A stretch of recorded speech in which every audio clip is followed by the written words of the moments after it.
സദസ്സിന് വന്ദനം. ഇന്ന് സെപ്റ്റംബർ 5 ദേശീയ അധ്യാപക ദിനം. ജീവിതത്തിന്റെ ഉയരങ്ങളിലെത്താൻ കൈകൾ തന്നവരുടെ ഓർമ്മക്കായി ഒരു ദിനം. അവരുടെ ജീവിതത്തിലെ മൂല്യങ്ങൾ പകർന്നു തന്ന വിദ്യാർത്ഥികളായ നാം ഓരോരുത്തരെയും ഉത്തരവാദിത്വമുള്ള പൗരന്മാരാക്കി മാറ്റിയ നമ്മുടെ അധ്യാപകർക്ക് മാത്രമായി ഒരു ദിനം. ഇന്ന് നമ്മളായിരിക്കുന്ന ഈ അവസ്ഥയിൽ എത്തുവാൻ കാരണം നമ്മുടെ അധ്യാപകർ തന്നെയാണ്. നമ്മുടെ അധ്യാപകരെ ഓർക്കുവാനും അവർക്ക് നന്ദി പ്രകാശിപ്പിക്കുവാനും ഉള്ള ദിനം കൂടിയാണ് ഇന്ന്.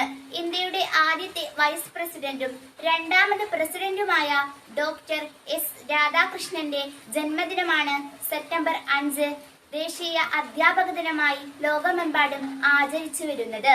നമ്മുടെ ചിന്തകളിൽ വെളിച്ചം പകർന്ന, നമ്മുടെ മനസ്സിൽ പരിചിതം നൽകിയ, നമ്മളെ ഉയരങ്ങളിലേക്ക് എത്തിച്ച, വഴിയിൽ കൈത്താങ്ങായി നിന്ന നമ്മുടെ എല്ലാ അധ്യാപകരെയും നന്ദിയോടെയും സ്നേഹത്തോടെയും ആദരവോടെയും നമുക്ക് ഓർക്കാം. ആശംസകൾ അർപ്പിക്കാം. നന്ദി, നമസ്കാരം.